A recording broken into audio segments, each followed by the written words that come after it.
გამარჯობა. მე ირაკლი ვარ უძლური აღზრული ემოციების წინაშე, შესაბამისად უძლური საკუთარი ფიქრების წინაშე, ასე ვთქვათ 12 ნაბიჯის პრაქტიკოსი. თქვენთან ერთად წავიკითხავ ანონიმური ემოციონალების ციკლს. ეს წიგნი არის 12 ნაბიჯის ემოციური განხრით მთავარი სახელმძღვანელო. გზა და გზა ჩემს გამოცდილებასაც გავაზიარებ. ეს არის ნაბიჯების გავლის პროცესში მეგზური სახელმძღვანელო და თუ ამას უსმენ ან კითხულობ, ისე რომ ჯერ კიდევ არ ყავს სპონსორი, ანუ სულიერი მეგზური, შეიძლება დამაბნეველი აღმოჩნდეს და ბევრი კითხვა დარჩეს პასუხის მიღმა. სულიერი მეგზური შეგიძლია მოითხოვა ანონიმური ემოციონალების საერთო ჯგუფში, სადაც ყველა შეუძლია გაწევრიანება. ანონიმური ემოციონალების ჯგუფში გასაწევრიანებლად საჭიროა მხოლოდ ის, რომ გსურდეს გამოჯამთელება. სულიერი მეგზური დაგეხმარებათ ნაბიჯების გავლაში და შესაბამისად გამოჯამთელებაში. თავისთავად საერთო ჯგუფი, სადაც ყველა შეუძლია გაწევრიანება, არ გულისხმობს ამ ჯგუფის წევრობა, არ გულისხმობს 12 ნაბიჯის პრაქტიკოსობას ან სულიერი პრინციპებით ხელმძღვანელობას. ჯგუფი არის ესე ვთქვათ ერთიანი დიდი ძალა, გაერთიანება, სადაც ადამიანები ერთმანეთს ეხმარებიან, უზიარებენ, თანადგომას უცხადებენ და თავიანთ გამოცდილებებს უზიარებენ ამ პროცესში. უშუალოდ 12 ნაბიჯზე მუშაობისთვის გჭირდებათ სულიერი მეგზური, სპონსორი, ვინც ნაბიჯებს გაგატარებთ, ვისთან ერთადაც გაივლით ამ პროცესს დობით, გულწრფელობით და პასუხისგებლობით აღჭურვილი, იქნებით გულახდელი იმ პროცესების მიმართ, რასაც ეს 12 ნაბიჯი გვთავაზობს. აქ ჩემს გამოცდილებას გავაზიარებ და ვიტყვი, რომ მე რეალურად არა მხოლოდ ემოციებზე, არამედ ჩემს აზრებზე და აღქმებზე ვარ დამოკიდებული. ჩემში ჩემდაუნებურად ჩდება რაღაც ფიქრები. ჩემთვის ეს ფიქრები იმდენად რეალურია, რომ ამ ფიქრებით ვქმნი აზრებს. ანუ შევდივარ მათთან დიალოგში და ამ დიალოგში ვქმნი რაღაც ისტორიებს. გამუდმებით ამ ისტორიებს უყვები საკუთარ თავს. ამას მე თვითონვე ვიჯერებ და ამავე მოგონილ ისტორიაში ვიწყებ ცხოვრებას, რაშიც შემდეგ ვიტანჯები. რეალურად ყველა ჩემი ტანჯვის მიზეზი არის ის, რომ ჩემს აზრებთან ვაიგივებ თავს. ძალიან რეალური მგონია ჩემი აზრები. იმდენად დიდ მნიშვნელობას ვანიჭებ აზრებს, რომ ყველა აზრთან ცალ-ცალკე შევდივარ დიალოგში და განხილვაში, რაც დიდ ხმაურს იწვევს თავში. დღის განმავლობაში ყველა მოვლენასთან დაკავშირებით ჩემი ისტორიები მაქვს შექმნილი და ამ ისტორიებით ხელმძღვანელობ. და ეჭვიც არ მეპარება, რომ ისინი რეალურია თუ არარეალური. მე ზუსტად ვიცი და მჯერა, რომ ის ჩემი აღქმები, რაც ყველა ადამიანის და მოცემულობის გარშემო გამოჩნია, ეს არის ფაქტი და ეს არის რეალობა. რაც თავისთავად არ შეესაბამება სინამდვილეში რეალობას და ამაში ხდება ჩემი ტანჯვა. გაუცნობიერებელი ტანჯვა. ეს დაბნეულობა, რასაც ტანჯვას ვეძახით, ქმნის ემოციას, რაც უკვე ფიზიკურ სხეულზე ცვლინდება. გულმკერდის მიდამოში ღრმა ტკივილი და ჰაერის უკმარისობა, რასაც პროგრამაში ხშირად სულიერ ტკივილს ვეძახით. ემოციები სხეულში სხვადასხვა სახით ვლინდება. შეიძლება ეს იყოს დაჭიმულობა, დაძაბულობა ზურგისა და კისრის მიდამოში. შეიძლება ეს იყოს უჰაერობა, პანიკური შეტევა, უძილობა, გადაჭარბებული ძილიანობა. შეიძლება იყოს ძილში კბილების კრაჭუნი, ხელის და ფეხის კანკალი, თავის ქრონიკული ტკივილი და ასე შემდეგ. ჩამონათვალი ძალიან გრძელია. რეალურად ყველა დაავადება ემოციების განუცდელობიდან მოდის. აზრი ქმნის ემოციას, ემოცია ქმნის ხელში შებოჭილობას და ეს შებოჭილობა თუ არ გამონთავისუფლდა, ქმნის დაავადებას.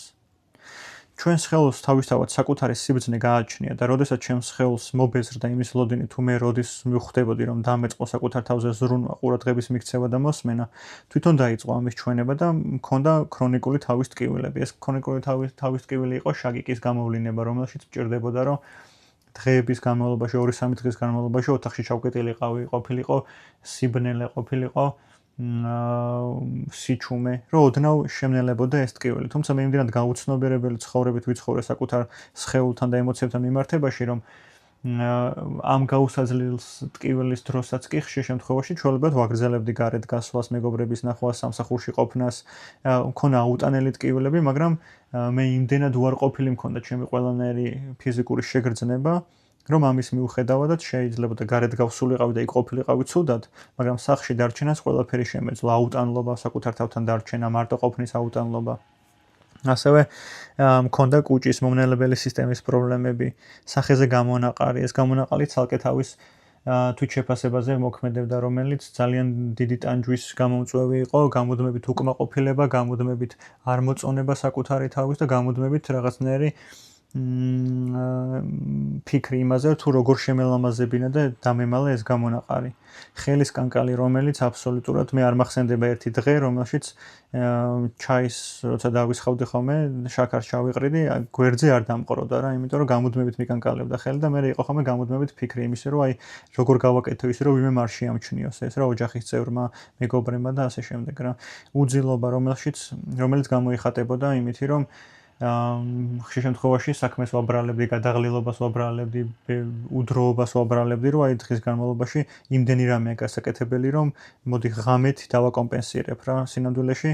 ჩემთვის ძილი ყველაზე დიდი პრობლემა იყო რა, როგორც კი აი ბალისე თავს დავდებდი ხოლმე და ძილს დავაპირებდი, მაშინ იწყებოდა მთელი დღის განვლილი, ჩემი სიყალბე, ჩემი უყურადღებობა ემოციების მიმართ, ჩემი მანიპულაციები, რაც ყოველ დღის განმავლობაში გაუცნობელად მოვიხმარდი, ის ერთბაშად ამომინათდებოდა ხოლმე ღამე და აი ამაზე ფიქრებს, როგორ შემეძლო გამეკეთებინა, რა გავაკეთე არასწორი, ვიღაც ადამიანებთან ჩემთვის დიალოგში შევდიოდი, მე საწოლში ვწევარ, მაგრამ ფიქრებით ვიღაც ადამიანს ველაპარაკები, საქმეს ვარჩევ, რაღაც მტყუან დამართალს ვეძებ და რა თქმა უნდა ისე გათენდებოდა ხოლმე, რომ ისევ ამ კამათში ვიყავი საკუთარ თავთან.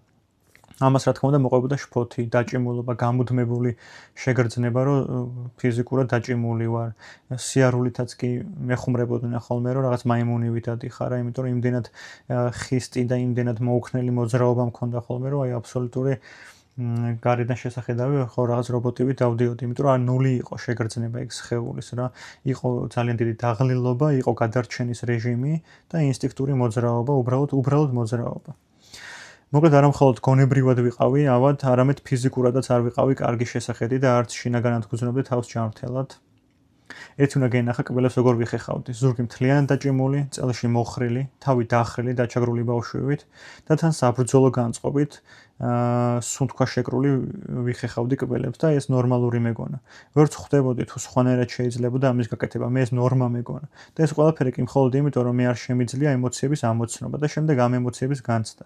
მე არ შემიძლია გავემიჯნო ჩემს თავში არსებულ ხმას და იმ კომენტატორს, რომელიც გამუდმებით ყველას და ყველაფერს აკომენტარებს. მე ვერც კი ვხვდები, რომ საერთოდ ესე არ უნდა იყოს და ეს არ არის ნორმა, ამის შეგრძნებაც კი არ მაქვს.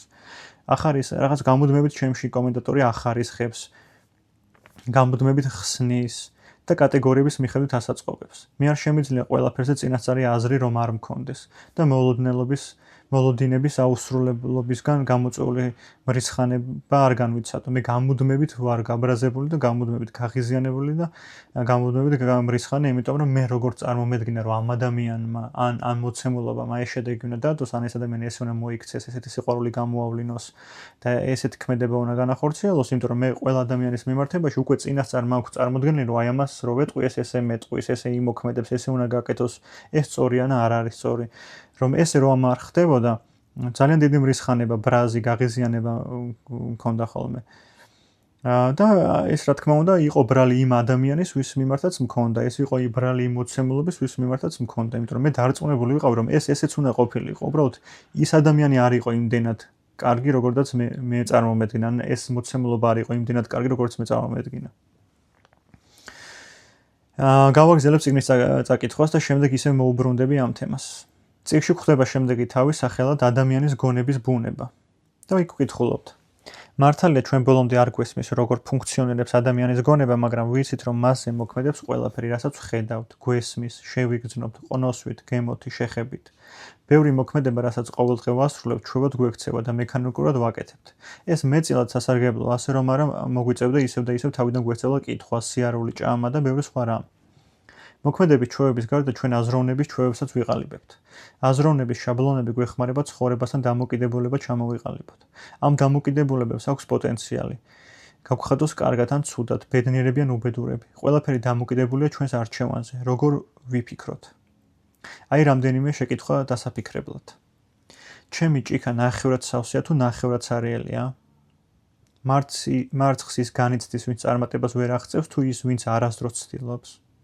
როგორ ვგრძნობ შემიძლია დღეს რამის გაკეთება საკუთარი თავის დასახმარებლად? შემიძლია ვაპატიო და დავივიწყო ჩემთვის მოყენებული ზიანი? მჭირდება სხვა ადამიანები? თუ რამის გაკეთება ღირს, მაშინაც კი ღირს თუ იდეალურად ვერ ვაკეთებთ? შემიძლია საკუთარ თავში კარგის დანახვა? ბედნიერება შემთხვევითია? ჩემი აზრით უზენაეს ძალას თუ ვიწამებ, ეს შეიძლება დამეხმაროს? ჩემი ემოციური პრობლემები იმდენად განსაკუთრებულია, რომ მათი შეცვლა შეუძლებელია? ჩემს ასაკში ვეღარ შევიცვლები? ვინ არის პასუხისმგებელი ჩემს განცდებზე? ჩვენი სიმპტომები გვაძლევდა შესაძლებლობას გავქცევდით დღევანდელობის სინამდვილეს, იმ სინამდვილეს, რომლისთვის თვალის გასწორება გვეგონა ჩვენს ძალებს აღემატებოდა. იმას კი ვერ ხვდებოდით, რომ სინამდვილე სამოთხია, იმ ჯოჯოხეთთან შედარებით, რომელშიც ჩვენი სიმპტომები გვაცხოვრებენ. ამას კიდევ ერთხელ გავიმეორებ ბოლო წინადადებას.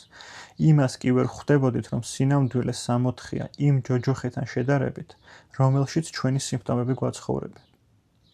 აქ გამოცდილებას გავაზიარებ. მე როდესაც პროგრამაში მოვედი, ანუ 12 ნაბიჯის პროგრამაში მივედი, ჯერ სპონსორიც არ მყავდა, ანუ სულიერი მეგზური არ მყოლია. მქონდა საშინელი შფოთი. შეგრძნება რომ საკუთარ ტყავში ვერ ვჩერდები, ვერ ვეტევი. შეგრძნება რომ ამ სხეულს არ ვეკუთვნი. შეგრძნება რომ სიკვდილის პირას ვარ, რადგან თავში გაუთავებელი აურზაურია, ხმაური, რომელსაც ვერაფერს ვერ ვუხერხებ. და სხეულებრივად კი მოკუნტული ვარ, დაჭიმული, დაძაბული, თავდახრილი და დაპატარავებული. თავი ბაღის მოსწავლე მგონია. არ ვიცი როგორ მოვედი აქამდე, რა ხდება ჩემს თავს, სახელს ვერაფერს ვერ ვარქმევ. დაბნეული და შეშინებული ვარ. შესაბამისად არ ვიცი როგორ მოვიქცე. არანაირი სამოქმედო გეგმა არ მაქვს. დახმარება მჭირდება და ჯგუფის წევრს ვთხოვე დახმარება. მან გამიზიარა რომ დაავადებული გონების ერთადერთი ფუნქცია არის ის რომ გამუდმებით წარსულის სინანულშია და მომავლის შიში აშფოთებს.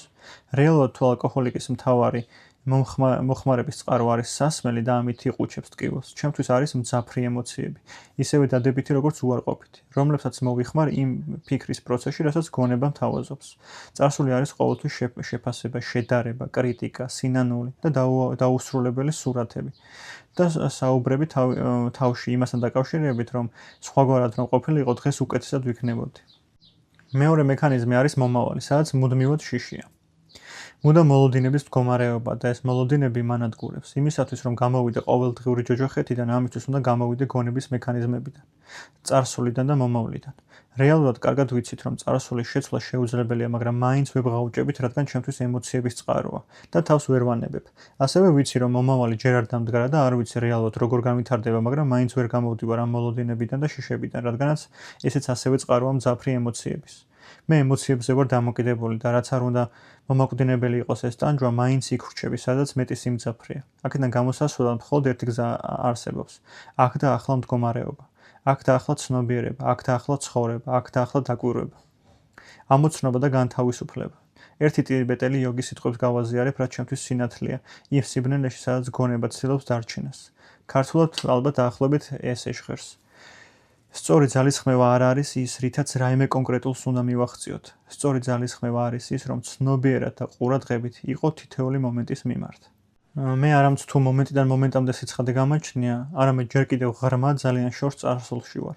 უნდა გენახათ ჩემი აბაზანის მიღების პროცესი, უпростоრად უნდა მოგესმინათ. აბაზანაში გამუდმებით წარსულიდან ვიღაცებს ვეჩხუბებოდი, ბაღელებს, კლასელებს, თანამშრომლებს, მშობლებს. მახსენდება ისტორია და მაშინვე იმ ხელმძღვანელობას ვანიჭებ ამ ისტორიას, რომ სურათებივით თვალწინ მიდგება სცენა და დეტალებში ახლიდან გავდივარ ამ პროცესს. განვიხილავ რა უნდა მეთქვა, ან რა არ უნდა მეთქვა. განვიხილავ იმ დიალოგის ან ქმედების ვერსიებს, რომელიც რომ გამეკეთებინა, ჩემთვის მეტად სასარგებლო დასრულდებოდა. ამ დროს კი ისე დავასრულე ბანაობა, რომ უკვე გამიმშრალებია და მე ვერც კი მივხვდი ამ ყველაფერს. მხოლოდ იმან გამომაფხიზლა, რომ პირსახოცის ტანს ვეჭიდავებოდი იმის მაგივრად, რომ უბრალოდ გამემშრალებინა. სულ ესე ვარ, უხეში ვარ საკუთარი სხეულის მიმართ. ინსტინქტური ქმედებები მაქვს და არ მზრუნველობითი დაკვირვებული. ეს კი იმიტომ, რომ არ ვარ ამ მომენტში. ხელები ინსტინქტურად აკეთებენ თავის საქმეს, რასაც ბანაობა ან გამშრალება ქვია, მაგრამ გონებით სხვაგან ვარ, ჯერ კიდევ წარსულში ვარ, ვერ გამოვდივარ დიალოგებიდან ან სცენებიდან, რაც ჯერ კიდევ თვალწინ მიტრიალებს. როდესაც დააკვირდები, რამდენად არაცნობიერი ხარ შენი სხეულის მიმართ, რამდენად არასდროს არ ხარ მომენტში, რამდენად ბევრს ნერვიულობ ხვალინდელ დღეზე, რაც რეალურად მაინც არასდროს არ ხდება ისე როგორც შენ გეგმავ, რამდენად უძლური ხარ იმის მიმართ, რომ არ შეგიძლია წარსულის ნარჩენებს განთავისუფლდე, აქ ჩდება კითხვა, როგორ დავრჩი ამ მომენტში? როგორ გავაკეთო ისე, რომ ჩემი ძალისხმევა პრობლემაზე კი არ იყოს მიმართული, არამედ გონების მექანიზმიდან გამოსვლაზე და ამ კონკრეტული მომენტის აღქმაზე. ყველა ადამიანს გვაქვს 5 აღქმის ორგანო. ესენია, როგორც წეგან წიგნში წავიკითხეთ: სმენა, ხედვა, ყნოსვა, გემო და შეხება. ამ 5 აღქმის ორგანოდან ამ 5 აღქმის ორგანოთი აღვქვამთ აბსოლუტურად ყველაფერს, რაც ჩვენს გარშემო ხდება და შესაბამისად ამ ორგანოებით ვურთიერთობთ საკუთარ თავთან და გარესამყაროსთან. რასაც არ უნდა ვაკეთებდე, სადაც არ უნდა ვიყო, ჩემი ძალისხმევა მიდის იმაში, რომ ყურადღებით ვიყო არა იმაზე, რა ხდება ჩემს გონებაში, არამედ როგორ ვიყენებ ამ კონკრეტულ მომენტში ჩემი აღქმის ორგანოებს. აი ახლა, როდესაც ამას ვწერ და ვკითხულობ, ვაკვირდები, როგორი გემო მაქვს პირში. რა სუნი დგას სამზარეულოში, სადაც ვსივარ. წერისას თითები როგორ ეხება კლავიატურას და ჩემი მზერა როგორ გადადის ეკრანიდან კლავიატურაზე და მერე ისევ ეკრანზე. პროგრამაში მოსვლამდე ჩემი პანიკური შეტევების დროს ამან გადამარჩინა. რა არის პანიკური შეტევა? თავში ერთდროულად მომდის წარსულის მოგონებები, სადაც მეზიზღებოდა ჩემი თავი. თან მეცოდებოდა და თან ვერ ვპატიობდი, ანუ სრული თვითგვემა. ამავდროულად მქონდა მომავლის შიში, რომ ვერ გამოვასწორებდი ჩადენილს და უარყოფილად დავრჩებოდი. ამ ორი უკიდურესის არსებობა ერთ სივრცეში იწვევს დაბნეულობას, გახლართულობას და ამ დროს ხდება შეტევა, ჰაერის უკმარისობა. იმისათვის, რომ ამ პროცესს უბრალოდ გამოვეთიშო და არ შევყვია მგონების დიალოგებს საკუთარ თავს გამუდმებით ვახსენებდი, რომ არ აქვს მნიშვნელობა რა აზრები მოდის თავში. მე არ ვარ ჩემი აზრები. არ აქვს მნიშვნელობა რა შეგრძნებები მაქვს სხეულში. მე არ ვარ ჩემი ემოციები. მე მხოლოდ შემიძლია ვიმოქმედო ამ მომენტში და ამ მომენტში რომ ვიმოქმედო ამისთვის უნდა დავაკვირდე ჩემი აღქმის ორგანოებს. ჭუჭრის რეცხვისას, ბანაობისას, სეირნობისას თუ ტელევიზორის ყურებისას საკუთარ თავს ვახსენებ, რომ დავაკვირდე ამ 5 აღქმის ორგანოს და არა აზრებს. აზრები არ არის ფაქტები. ჩემი ემოციები არ არის ფაქტები. ფაქტები არის ის, რაც ამ მომენტში ამ 5 აღქმის ორგანოთი ხდება და აღიქმება. დამოკიდებული ადამიანისთვის სასიცოცხლოდ მნიშვნელოვანია, რომ იცხოვროს მხოლოდ და მხოლოდ ფაქტებით და არავითარ შემთხვევაში საკუთარი აღქმებით, წარმოდგენებით თუ შეხედულებებით. საკუთარი გონებით ხელმძღვანელობიდან უნდა გამოვიდე და მივენდო 12 ნაბიჯის პროგრამას და დავიწყო მისი ინსტრუმენტებით ცხოვრება, სულიერი პრინციპებით ცხოვრება, რასაც ჩვენ სულიერ ინსტრუმენტებს ვეძახით. მათი დახმარებით მოქმედება მასწავლის ისეთ ცხოვრებას, რომელიც ჯერ არ მიცხოვრია, ანუ გაცნობიერებულ ცხოვრებას. გავაგრძელოთ კითხვა. შემდეგი თავი იქნება გაცნობიერებულობა. საბოლოოდ მაინც ვიაზრებთ ჩვენი ემოციური ჯანმრთელობის რეალურ მდგომარეობას და ვამბობთ, უნდა გამოვკეთდე. ასე ცხოვრება აღარ შემიძლია. თუ არ გამოვკეთდები, დავკარგავ ყველაფერს, ჩემს ოჯახს, მეგობრებს, სამსახურს, გონების სიმშვიდეს, ასე ზიანს ვაყენებ საკუთარ თავსაც და ყველას, ვისთანაც კი ურთიერთობა მაქვს. გონება ამბობს, მინდა გამოვკეთდე და ჯანმრთელი ვიყო. ჩვენი ემოციები ამბობენ, არ მინდა ძველი დამოკიდებულებების და ქცევების თავიდან მოშორება, მე მათ გარდა სხვა არავინ ვიცი. მე შინია ცვლილებების, მე შინია უცნობის და ახლის. სანამ კარგად ყოფნას შევძლებთ, უნდა გავიაზროთ, რომ არ მოგვეთხოვება უნაკლოები ვიყოთ, რადგან უნაკლო მხოლოდ ღმერთია. მხოლოდ მოგვეთხოვება უნაკლოდ ვიყოთ ადამიანები. ეს კი ნიშნავს ვიყოთ ის, ვინც ვართ. ამაზე გავაზიარებ მეგობრებო გამოცდილებას, გაცნობიერებული ცხოვრება ჩემთვის ნიშნავს, რომ დავინახო საკუთარი თავი ჩემი აზრებისა და ემოციების მიღმა. ამას გულისხმობს წიგნი, როდესაც იძახის, რომ ვიყო ის, ვინც ვარ. მე როგორც დამოკიდებულ ადამიანს დაკარგული მაქვს ბუნებრივი მდგომარეობა, ანუ ურთიერთობა საკუთარ თავთან და მაღალ ძალასთან. როგორც მე მესმის მისი. დამოკიდებული ადამიანი იმპულსურია. ნებისმიერ სიტუაციაზე მყისიერად მოქმედებს. მას არ გააჩნია შესაძლებლობა, რომ ჯერ დაფიქრდეს და მერე იმოქმედოს. ჩემი ქმედებები ყოველთვის უსწრებს ფიქრებს. ფიქრში, რა თქმა უნდა, იგულისხმება იმპულსური დიალოგის, რაც საკუთარ თავში ჩნდება, სადაც ჩვენს სვამთ კითხვას და ჩვენ ვიპასუხობთ. ზუსტად ეს პროცესი გვაიძულებს ვიმოქმედოთ იმპულსურად, რასაც ყოველთვის სინანული და დანაშაული შეგრძნება მოყვება. ანონიმური ალკოჰოლიკების დიდ წიგნში წერია, რომ ალკოჰოლიკი ადამიანი ტორნადოსავით არის, სადაც მიდის არეულობა თან მიაქვს. მეც ზუსტად ეგრე ვარ.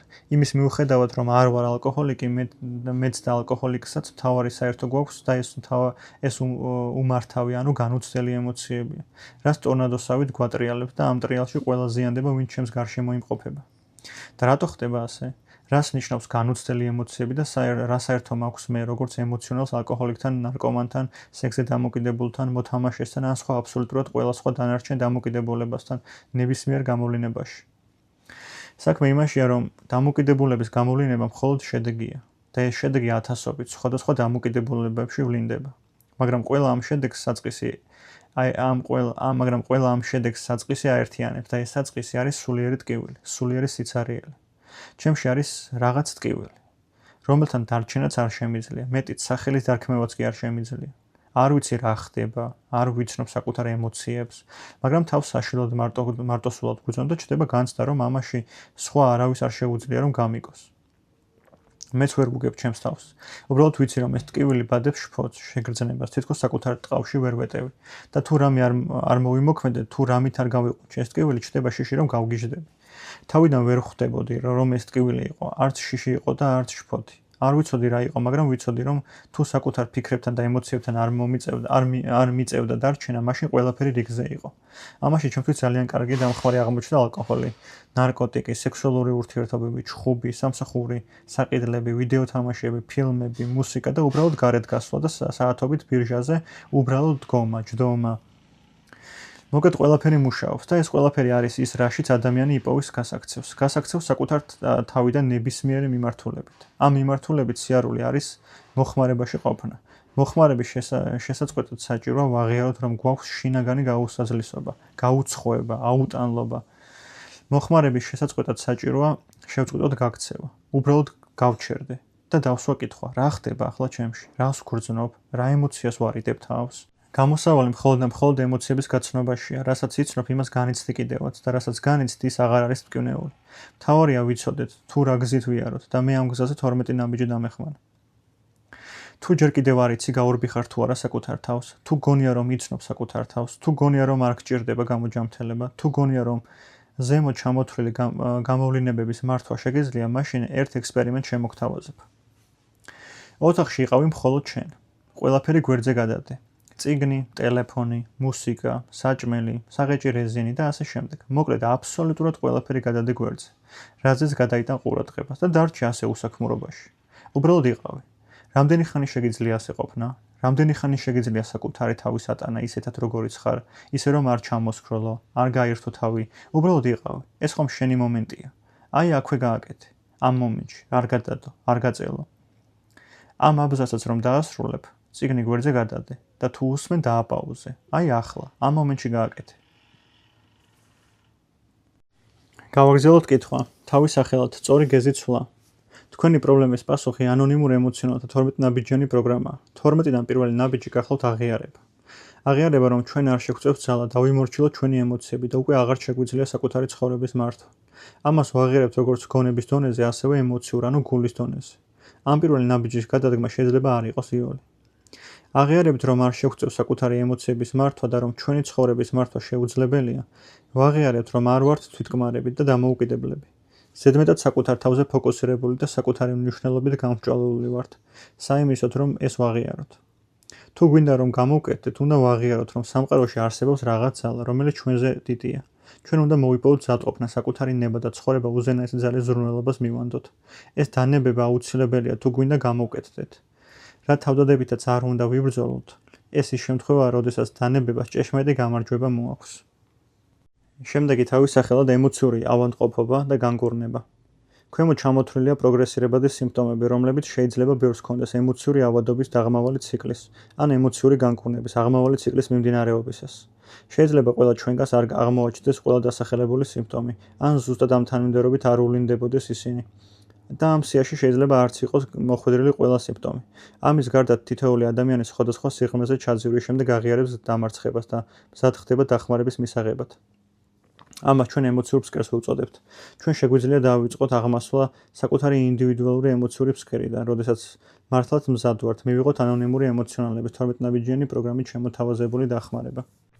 აქ გავაზიარებ მეგობრებო გამოცდილებას და ვიტყვი, რომ ძალიან ბევრჯერ მინახავს ჯგუფზე მოსული ადამიანი, რომელიც იძახის, რომ ალბათ ჯერ არ მიუღწევია თავის ფსკერს, რადგან არ არის ისე ცუდად, როგორც მაგალითად სხვა მისი ნაცნობი, რომელმაც გამოჯამთელება დიდი ტრაგედიის შემდეგ დაიწყო. მინახავს ისეთი ადამიანი, ვინც ვერ გადადის მოქმედებაში და ჯერ ისევ თეორიულ წუწუნის ფაზაშია და იძახის, რომ ალბათ ჯერ კიდევ არ იმყოფება ფსკერზე, რადგან ვერ მოქმედებს პროგრამული რეკომენდაციების მიხედვით. ასევე მინახავს ადამიანი, ვინც ელოდებიან რაიმე საშინელების მოხდენას თავიანთ ცხოვრებაში, რის შედეგადაც დაიწყებენ სულიერ ცხოვრებას. მინახავს გაზიარებების დროს ჩვენ დაუნებურად როგორ ვიძახით ფსკერის, მაგალითად უფსკრულს და ეს ნიშნავს, რომ ქვეცნობიერად კიდევ მგონია, რომ ეს ფსკერი რაღაც საშინელებასთან უნდა ასოცირდებოდეს. ყველა ზემოთ მოყვანილი იმ ისტორიების ნაწილია, რომელსაც საკუთარ თავს უყვები რეალურად. ჩვენი წარმოდგენებიდან გამომდინარე. ჩვენ ყველაზე და ყველაფერზე გვაქვს ჩვენი წარმოდგენები და შესაბამისი ისტორიებსაც უყვებით საკუთარ თავს. ჩემი გამოცდილებით ფსკერი არ არის რაღაც კონკრეტული ადგილი. საიდანაც მოვიხედო და უკან დიდი ტრაგედია უნდა დავინახო. ან დიდი ცხოვრებისეული სირთულეები. სინამდვილეში ფსკერს ბევრად მარტივი ახსნა აქვს და გონების გართულებებს თუ გონების გართულებას არ მოусმენთ. ეს ახსნებიც რეალურად ჩვენი ეგოცენტრიზმის გამართლება. ამართლებს თავის უმოქმედობას, ან გადადებს ქმედებას რაღაც უფრო დიდი мотиваციის მოლოდინში. ფსკერი რეალურად არის მომენტი.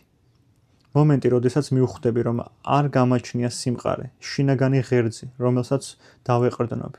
აქ ჩნდება სიცარიელე და ხვდები, რომ სულიერ ტკივილში ვარ. ხვდები, რომ მჭირდება დავიწყო საძირკვლის შენება, რასაც დავეყრდნობი.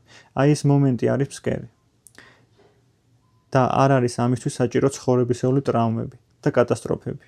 არც ის არ არის სასარგებლო, რომ დავიწყო შედარება ჩემი გამოცდილების ხვის გამოცდილებაზე. უბრალოდ ის მომენტი, როდესაც ხვდები, რომ არ გამაჩნია შინაგანი ღერძი, არის ფსკერი. ფსკერი არის ის სიმყარე, რაზეც ვიწყებ საძირკველის მშენებლობას. ფსკერი არის მომენტი, როდესაც გადავწყვიტებ, რომ აი აქ, ზუსტად აქ ავაშენებ საძირკველს და დავიწყებ აღმოსვლას. ფსკერი არ არის ლოკაცია. ფსკერი არის მდგომარეობა. ფსკერი არის გადაწყვეტილებების გადაუდებლობის მდგომარეობა. ფსკერი არჩევანია და ეს არჩევანი ყოველდღე უნდა გავაკეთოთ. ფსკერი არ ხდება ერთხელ და მორჩა ჩაიარა. ფსკერი ყოველდღე აქ არის ჩემთან. მასზეა დაშენებული ჩემი გამოჯამთელება. მასზე ვდგავარ მყარად. არ არსებობს ფსკერი განვიცადოთ ერთხელ და ვთქვა, რომ მე ფსკერზე ფეხი დავკარი და ამოვედი. დღეს ხვდები, რომ ფსკერზე ვდგავარ მუდმივად მყარად, ყოველ დღე მახსოვს ეს ფსკერი და ამ ფსკერზე სიმყარეზე ვაშენებ სახლს. და ეს გავს იმას, რომ მე ვთქვა, რომ ჩემ სახლს საძირკველი მხოლოდ აშენების პროცესში ჭირდება, თორემ მე რო აშენდება და მე მე-9 სართულზე ვიცხოვრებ, საძირკველი აღარ მაინტერესებს. რაც ამსაც საძირკველს გამოვაცლი, ჩემი მე-9 სართულიც დაინგრევა.